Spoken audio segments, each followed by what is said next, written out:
मिरासी ने नई गरम चादर ली और कंधे पर रखकर गांव के चौपाल में जा बैठा।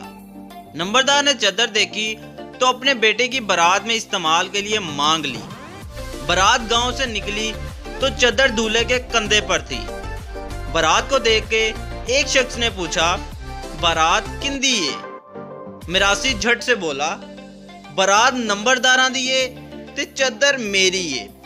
चौधरी के लोगों ने मिरासी की धुलाई कर दी कि ये बताने की क्या जरूरत थी।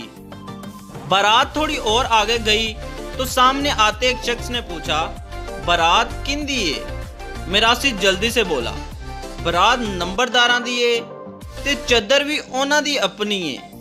एक दफा फिर फेंटी पड़ी कि तूने इस तरह बोलकर लोगों को चादर के बारे में जानबूझकर शक में डाल दिया है।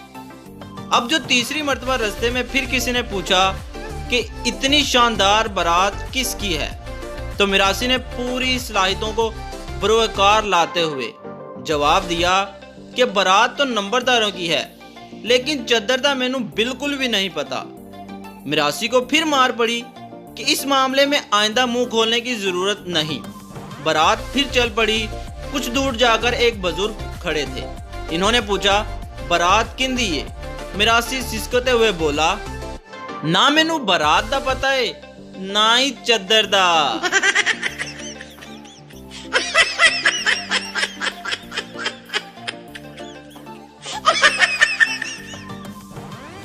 शेख साहब गुम हो गए। शेख की बीवी पुलिस से, मेरा शोहर कब मिलेगा? पुलिस, हौसला रखें बीबी जी, मिल जाएगा। कल नदी के किनारे उसकी जुराबें मिली हैं, वो कुत्ते को संगाई हैं। अब कुत्ता होश में आ जाए फिर हम आपके शोहर को तलाश करते हैं।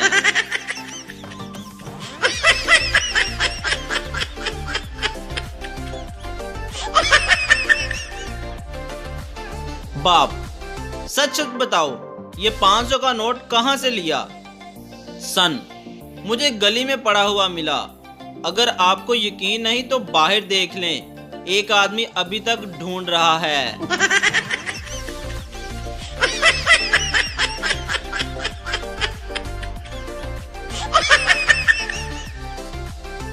दुकानदार औरत को कपड़े दिखा दिखा कर थक गया और थक कर बोला, सॉरी, आपको कोई कपड़ा पसंद नहीं आया।